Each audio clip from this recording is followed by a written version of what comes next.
Hi, my name is Tor Boswell. I'm the manager of employer services here at JobNet.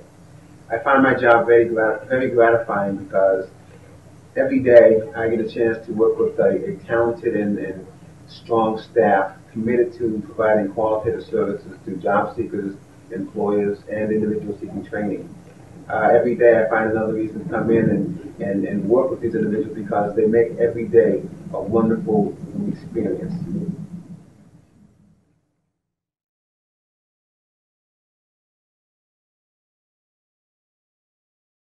I am delighted to have this opportunity to talk a little bit about Tor. In taping these sessions, I've heard all kinds of stories, things that I'd forgotten, all kinds of pieces of inspiration that he spread around. And so I struggled with what I was going to say because it seemed like all of those bits and pieces were taken. However, I'm going to start at the beginning. I met Tor in 1986 when I started working at the agency. And when I first met him, I saw this tall, dark, and handsome gentleman who was impeccably dressed, the consummate professional, who was warm and open and very bright. And I was impressed. I first met Tor when we worked together at Employment and Training. And to me, Tor was a man's man, a mensch. He was trustworthy, loyal, helpful, friendly, courteous, and kind. One of the most knowledgeable and likable persons I've ever met. There are so many ways to remember Tor. Tor was a fascinating and wonderful person. Tor. Friend, mentor, nice person to work with. I've known Tor for many, many, many years. It was all set up in the winter of 1976, which there was a major blizzard in Boston. Don Manson at the time was working at Youth Activities Group, and he needed people to shovel and bring food to the hungry. And Tor was one of those people. And what Don saw in Tor was a young man of strong integrity, good work ethic, enthusiastic about helping people, and he gravitated towards that, and he found a job for Tor. I met Tor late 80s, early 90s when I was involved in the DET Employment Network program.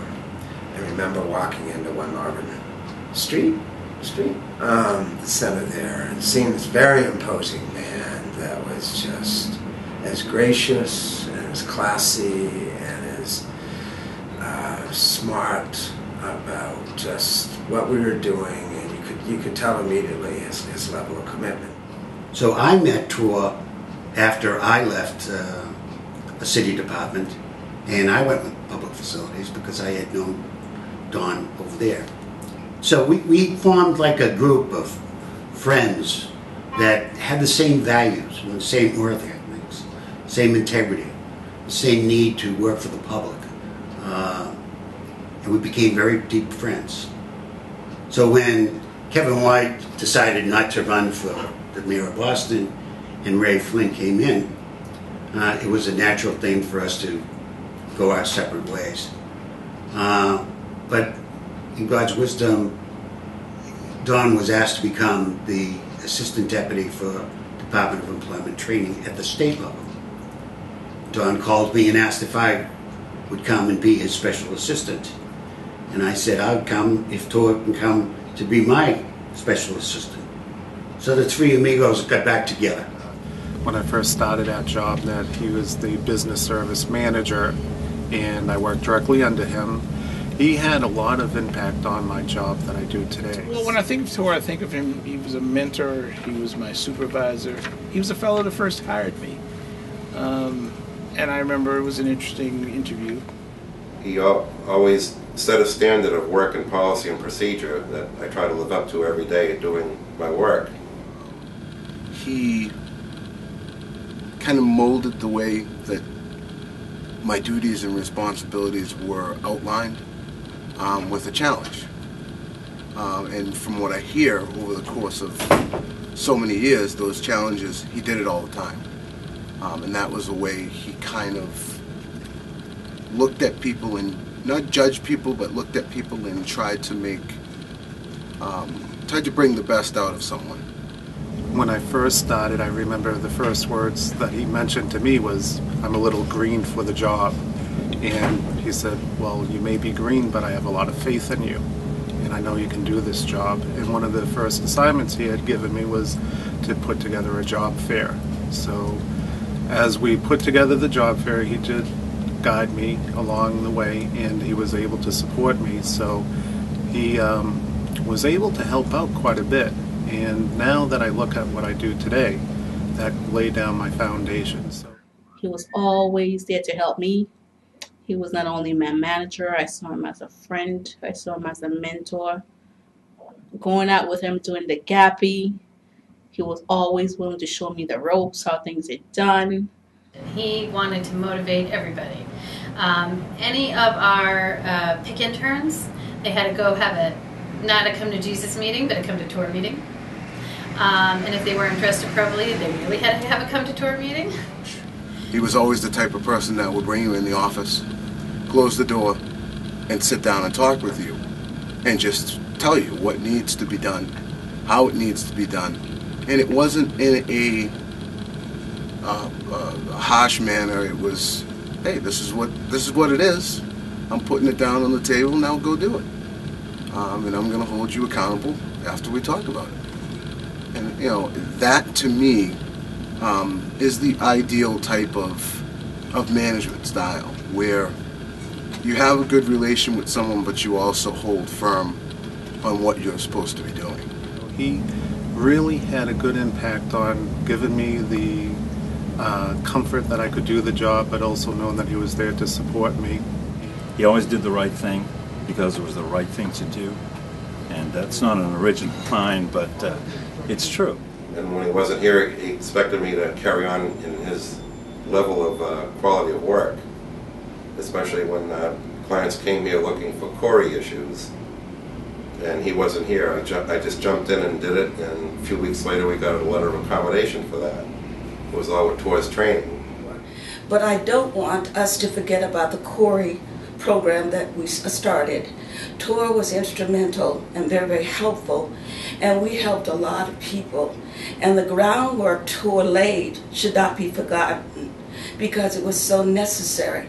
We were able to help thousands of people get a profound understanding of what Corey was, how it impacts people's lives, personally, professionally, and spiritually. He brought out the best in the people that he was around. He brought out the best in me in the 3 months he was around me. And with the veterans, that's what the veterans deserve. And that's probably one of the reasons why I push so hard at JobNet, because I know that I could do this job with my eyes closed, but without support, I can't do it at all. The other thing that I do remember him saying is, no matter how difficult this job could be, don't forget the customer. The customer, there is somebody that's going to rely on us. There is somebody that's going to have difficulty paying their bills, putting food on the table, and he always told me, don't forget about that customer. As time went on and we worked together on different programs and in different ways, I got to know more and more about him. And little did I know that this large guy with a great big smile had a heart to match. TOR was such a great person with a great heart, with goodwill to serve the customers. When I think about TOR, there's so many things I think about, so I really wanted to write it down, brief and sweet, because if I don't, I'm going to cry. Okay. So, who was TOR Boswell to me? TOR was a proud father, a husband who loved his role. He was a brother, an uncle, and much more. But to me, he was a friend. There's so much, because TOR and I have been friends ever since my daughter was about 10 years old, and that's when I first met TOR. And my daughter is of age now, and so that's been over 30 years. Just his humor and his nickname he gave me, JB. You know, when he see me, no matter where he saw me, it was like, JB. I was like, hey, TOR. I was like, where you going? Home. Come on. you know. He would always call me Mr. Neal. How do you doing, Mr. Neal? What do you think about this, Mr. Neal? This and that. He would always do that, kind of joking around with me. He's the one who gave me my nickname of Shay Shay, because we were in training and this mean girl was mean to me, and he said, what happened to Shay Shay, my pit bull, and who is this collie that has replaced her? Which means, and my nickname stuck, though I gave him the nickname of Pookie. So Tor called me Barbara Wawa. That was his special name for me. What I miss about Tor is when I would come in the mornings and you would call my name, BB.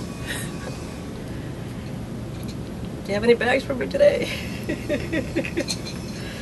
I miss Tor. Tor was a character. The man was just a practical joker. He played tricks on you. He would hide your stuff. He would cheat at games, like switching the numbers to get a better prize in the Yankee swap. Whoever thinks they're going to try to get this from me tonight, I'm telling you here now, I will not be responsible for my actions. Well, that's all right, Tor. Actually, this is very beautiful. Wow. Thank you very much. Pass it around to us so we can get a closer look. Everybody look at that. Oh, bad. Hold up. Put my name on it right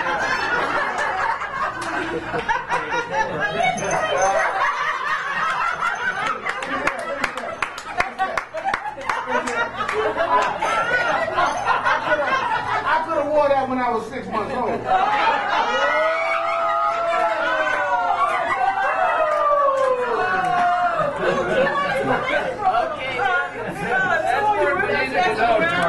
I put my name on it too.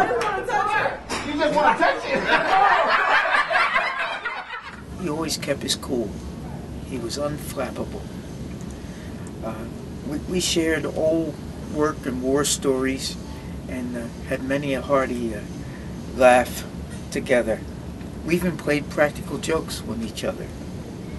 But we got the job done. He was a very funny man. He could be very funny sometimes, and he could be really very serious at times. This making fun and playing joke just made me laugh. He was funny, he had a story, but he also had a serious side. So he balanced that out very, very well. He wanted you to do your best. He had a sense of trust that you were going to do what you said you were going to do. He didn't micromanage you. And just truly, truly approachable. And you can learn a lot from Tor by just observing his behavior and how he dealt with people. He was concerned about the customer. He was concerned about the employer. That's the professional Tor, the guy that was committed to what he was doing, took it all very seriously, but brought a positive attitude and a good sense of himself and never took himself too seriously. He knew what he was working at and he knew why. He knew what he was doing and he did it well and he had a good time doing it. Tor also was a great storyteller. Oh, how many stories. Break room stories, conference room stories, private office meeting stories, stories and more stories. But mostly I remember him just, sitting and being in the break room with him, talking about all kinds of subjects, politics, how he grew up, what about his family. We talked about, how to make good choices. Both have children, so we had some stories about each other. He cared very much about kids because every time I talk to him, he said, "Hey, how's Nick and Nick?" So I know he cares kids very much. When I go into the lunchroom, I see him looking over everybody's food, trying to pick out what he wants, and then as soon as someone turns their head, he grabs it, and we're all happy that he did that. A lot of our conversations were in the break room, and a lot of his humor or his seriousness sometimes would be based upon the current events or articles or editorials in the Boston Globe. Either he would get totally annoyed or get hysterical about, just the human frailty. And he, just like I said, he always had a story. And I saw him one time in action. There was a difficult customer or a challenging customer. And Tor said, "Well, I think you're going to have to leave today." And so the customer said, "I'm not going to go anywhere." So Tor picked up the telephone He said, I would like to have a police car come over to remove a customer. So the customer left. So 10 minutes went by, 15 minutes went by. I said, Tor, there's no policeman. He said, I didn't call him. He said, but I knew it would work. He's not only a great colleague and a good guy, a good friend, but he's also my car buddy. He and I had 35-year-old automobiles. We were the German car guys, and we showed those cars on the lawns in Lars Anderson and Brookline and down in Heritage Plantation. For the first day of the season, when Tor brought out his new BMW, we were going to the Pick Appreciation gathering at Lars Anderson Park. And he asked me if I'd like to ride in his BMW. And he says, you're the first rider of the season. And I thought that was a special honor. We had a lot of adventures with cars. One of the most noteworthy was about 6 years ago. He decided to get a different BMW, and he used to source these cars all around the country. In fact, he bought one without even seeing it and had it shipped out from LA. I was very impressed with his spontaneity on that one, and it turned out to be a good buy. He saw one in the paper and said, Kent, would you do me a favor tomorrow? It was on Friday. He said, tomorrow, Saturday, would you go me up a little bit into New York and look at this car, a BMW? And I said, oh, sure. What time you want to leave? And he said, oh, about 8 in the morning. We'll get an early start. Well, turns out we're driving and driving and driving, and I'm thinking, what the hell? And suddenly I see a sign, Niagara Falls, 60 miles, and we're way up by Binghamton, New York. And we look at this car, and it's a piece of junk. In fact, the guy selling it felt so guilty, he gave us $20 so we could have lunch on the way home. And I told Tor, he said, well, I hope you don't feel bad about spending the day this way. And I said, only if you get me home on time to look at Desperate Housewives, then I won't be mad at you. We would drive. We would drive to Springfield. We would drive to Worcester. We'd drive to Boston and Quincy and all over. And as we drove, we would talk. We'd get to know each other at a deeper level than just at the work level. And through that knowledge and understanding of each other, I realized that Tor was not only a good person, but he was a deep spiritual person. Maybe, it could have been like 13 years ago. I think he was doing some spiritual exploration, and he got interested in Judaism.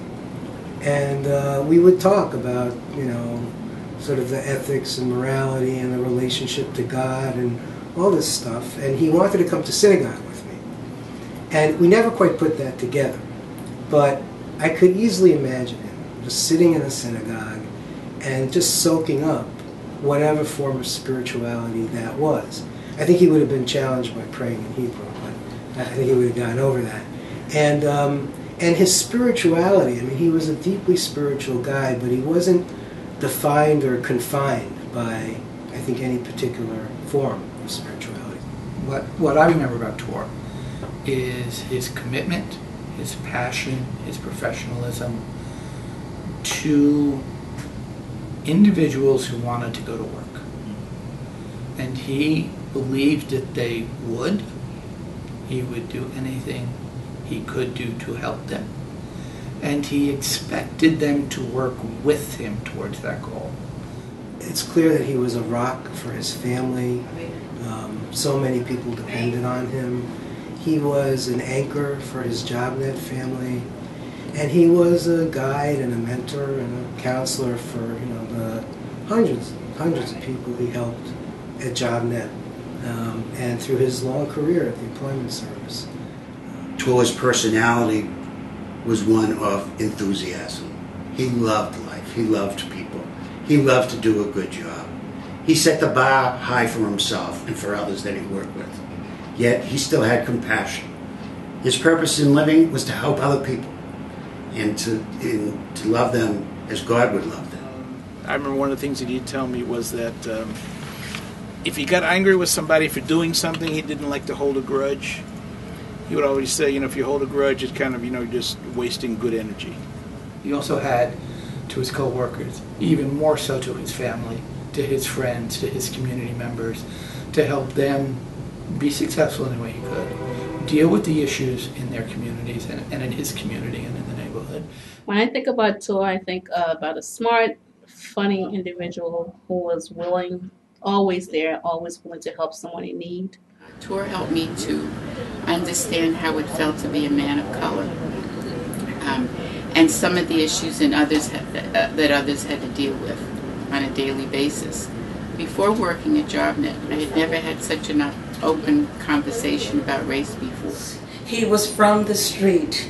He would tell us things that perhaps my background wouldn't allow me to understand or comprehend. But he laid it out that these were people's lives and this is how they live, and we're not to judge, we're to help. I'll always remember quite vividly one conversation we had.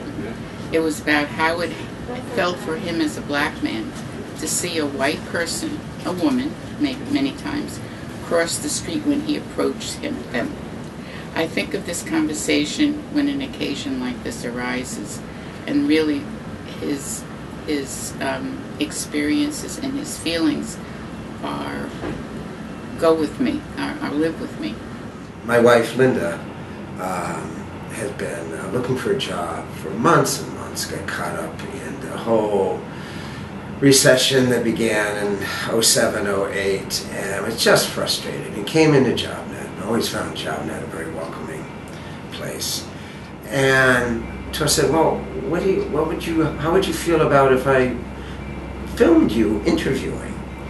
And Linda went, well, he's a professional, lots of interviews. She said, well, let's give it a try. And she said that she started doing the Italian thing, waving her hands, and she didn't realize she was doing that. But after Tor filmed her, he sat down and said, well, take a look at yourself. What do you think?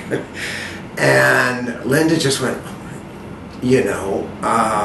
I can't believe I'm doing this. And they talked, and he just gave her encouragement, and the time that he spent with her at really one of the lowest moments of her job search. I just can't tell you how much she appreciated it, what it meant to her.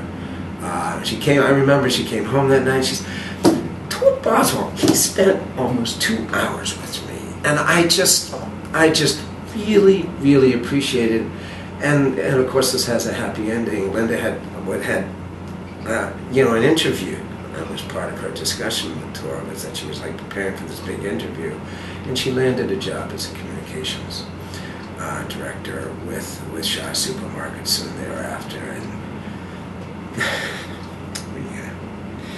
we really think Tor had something to do with that. When I would have some problems with any of my students, he would come over and talk to them, counsel them.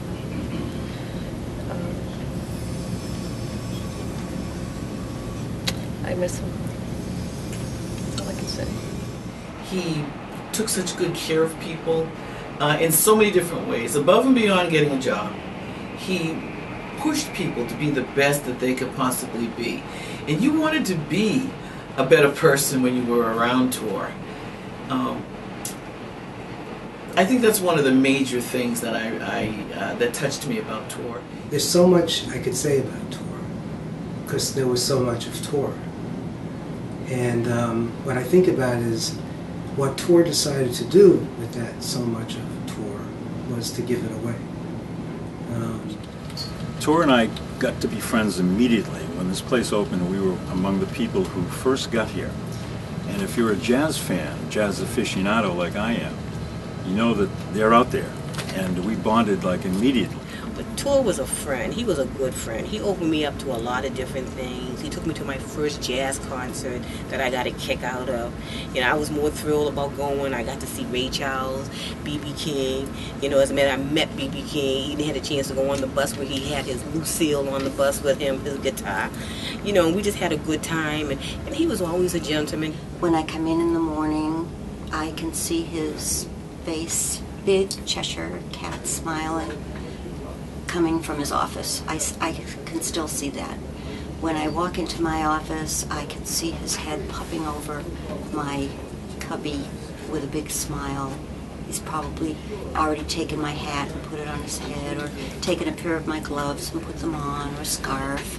In my memory, Tor is a really gentleman and a really happy person. I don't know Tor that much. I spoke to him about 10 times, not more than 10 times. Even when he was really ill, I wasn't know he's really sick. So he still keeps smiling on his face.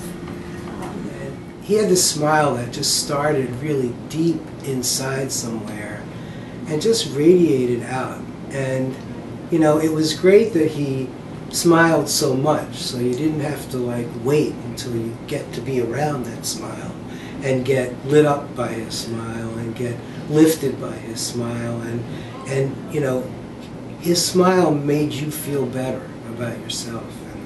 And it was just a wonderful gift.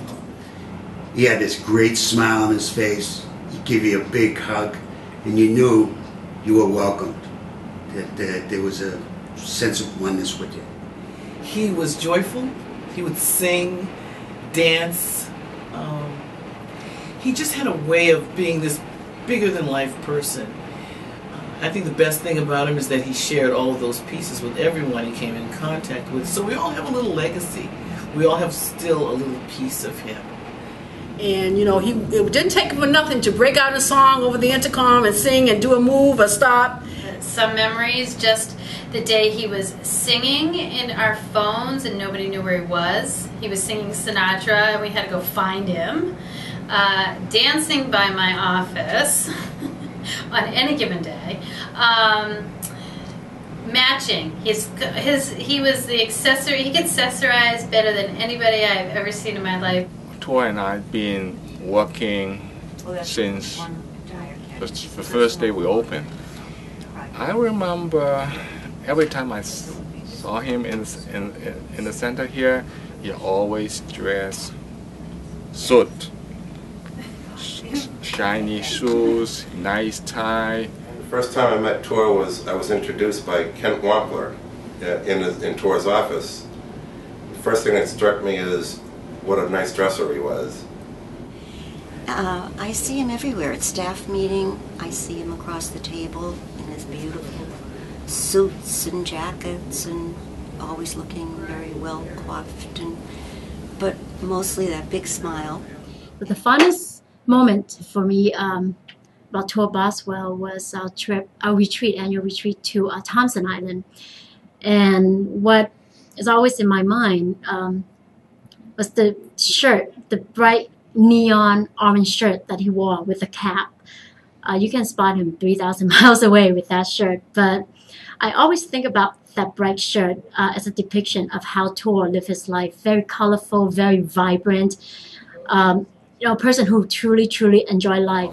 He liked jewelry, you know, because every time you see he wearing bracelet, ring, watches, and that's something we have in common is watches. And he likes watches, and I like watches too. And every time he said, "Hey Tony, I just checked out. You have several new things in your website, and can you bring it over and show it to me?" I said, "Sure, of course. Why not?" And we share a lot about all these things. Every time I wore the skirt, Tor wanted to make it into a shirt. That was his ongoing joke, and I would be like, back away from the skirt, and he was like, "It's gonna be my shirt." Tor was also, he's a big guy, big, tall, muscular. And of course he can be intimidating to some people. And this was often useful when we had people who weren't really customers in the resource room. So we'd bring Tor out if we had a problem, and that usually would take care of it. Be a tall guy with a heavy build. Tor make himself a perfect fit as a bouncer, because for one day there was a trouble customer job in the resource room. Tor was called upon to eject the customer off the site. And I remember him appointing me, 5'2" Phyllis, as his alternate security guard person. in his absence. Whenever he wasn't there, he wanted me to go and control people who were not in control. So that was quite a funny thing, but he really expected me to do it. I retired from the state in 2008. And the last day I was here, I was in the Atlantic room, which is now the Boswell room. And I was saying goodbye to my great colleagues and friends here. And I didn't want to get too deep into it because I didn't think I would be able to finish it. You know, I could feel it getting a little emotional. So I just turned to Rosemary and I extended my arms and she came over and we were in an embrace and people were applauding. And Tor was standing behind us and all of a sudden he went, okay, and he came over and had the both of us. So here I am with Rosemary, and then Tor's got us, and I'm thinking, this is a whole lot of loving. When he called me one night, and out of the clear blue sky, hey JB, what you up? What you doing? And I said, I'm in my bed watching TV. Why? And he was like, get out of the bed. You're always sleeping. I said, what do you want? You know, and I said, where's your wife? You know, and he started laughing. He said, she's sleeping. I was like, what's up? He said, no, I just called to see how you was doing and how your daughter was doing and everybody. I said, everybody's fine. And I said, we were just talking, and I asked him how his mother and sisters and all them were. And we were just talking and laughing. And I said, and it was strange because Tor never called me. And I said, when I looked at the clock, we had been talking for about 2 hours. And I said, we just kept talking. And I said, Tor, turn the station. He said, to what? I said, VH1. And he said, what are you watching? And I said, well, you got me on the telephone. You're going to watch this program with me. And it was I Love New York. And if anybody knows Tor, he didn't like those kind of shows. And he was like, you got me watching this garbage. I said, but he laughed more than I did that night. And I said, and then we watched the whole show and we talked some more. And he was like, JB, I'll talk with you later. And I said, okay. And he said, you take care. And I said, all right, you too. And I said, and I didn't think no more of it. And the next thing I knew, when I did find out he was sick. And I said, that's why Tor called me that night. He wanted to tell me, but then he couldn't tell me. He was in the hospital, and he didn't look very well. And I asked him, how you doing? He said, not too good. And I said, how you coping with this, Tor? And he says, I'm taking my suffering and I'm attaching it to the suffering of Christ. And that's what Tor did. Everything he did had a purpose. People, when you hear his name Tor, they'll say, how is he? And then you have to tell them, you know, he's up there with the angels. I said, but I tell his friends, I don't know about the angels, but he's somewhere, you know. The world is a better place for having him in it. And when I look up, and because I think it is up, I have to say, wherever you are, Tor, thank you for having come this way. Losing my car buddy is very, very tough, and of course, Tor is an all-around good person, somebody who represents my kind of person, because he's the type that you could look in his garage, which I highly value, and everything was squared away and neat and put away, and you'd open the trunk of his cars, even whether they're antique or new, and there was nothing in them, you know. So he was this squared away guy that was a good inspiration for all of us here. But he was like my big brother that I never had. He was a good friend, and he will be missed, and I miss him every day, and I think about him every day, you know.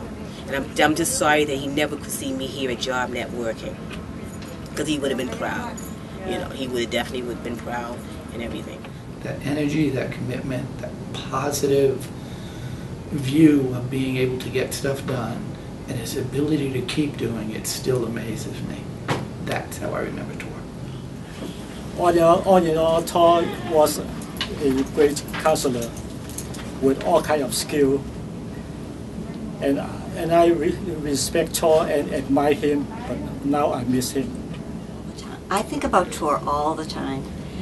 For me, he's still present, and it brings to mind a song, I'll Be Seeing You in All Those Old Familiar Places, that this heart of mine embraces all day through.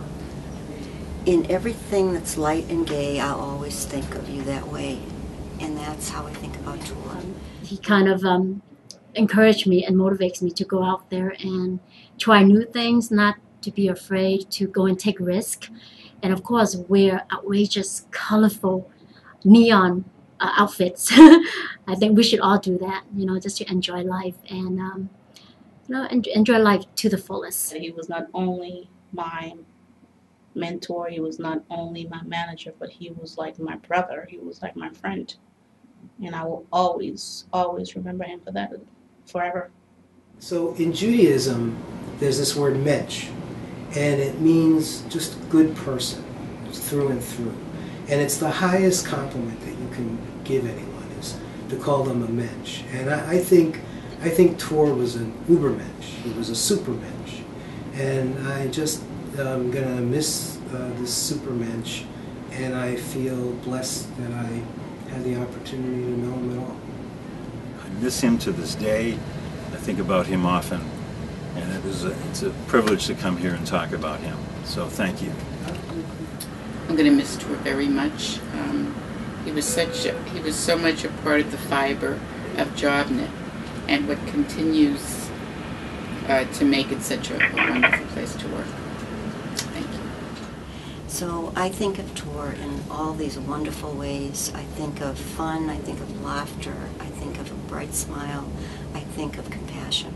He was just an amazing guy, and I will never forget his charm. I will never forget, what he stood for, his work ethic. Tor was a man to admire and will never be forgotten. I will never forget his smile. So we'll miss him terribly, and he will always be in our prayers. He is among my list of friends that at different occasions I look toward the heavens, and in my thoughts I speak to and ask for guidance. Forever in my heart, Tor Boswell. Time will pass and the flowers will fade and the lights will go off, but we have the love of Jesus and we have each other. And I think that's the way Tor would want it. God bless. And Tor is with me always. He will always be here with me. I miss him. Yeah, you can, Almost daily, I think of him and the good times we had together. But he became my friend over the years, and I gotta say, I miss my friend terribly. Terribly. Tor was just full of life. He just gave us a lot of good times. I'm just glad that he was with us for the time that he was. Thank you, Tor. I miss him. He's a lovely person. I really miss Tor. May he rest in peace. We will never see his likes again. God, I miss that man. What a nut. What a gift.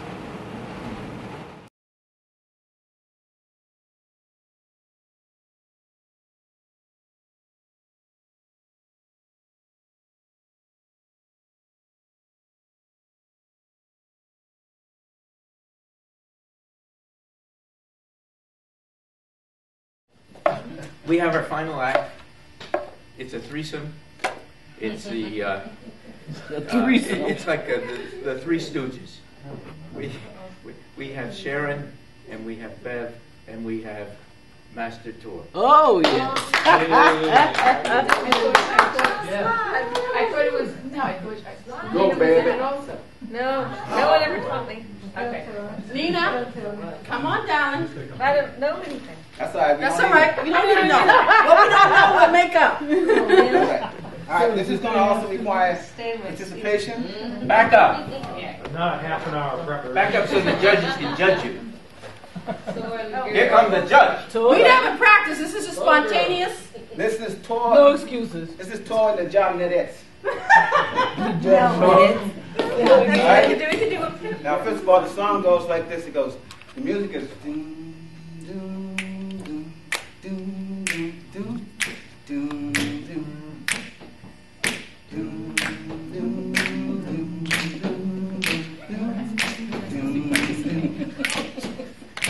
Sunlight up, good morning.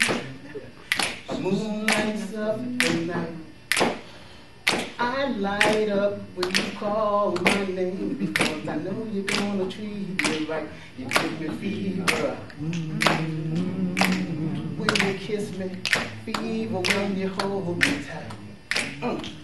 Fever in the morning and fever all through the night. Listening to my story, I really wish you would. Cause it ain't how good the girl made it, it's how she made it good. He's taking on the shit!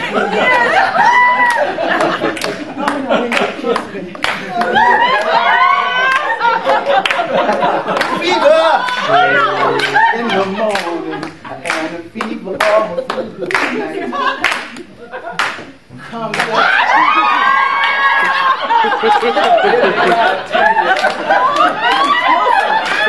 It's time to be back for me. Because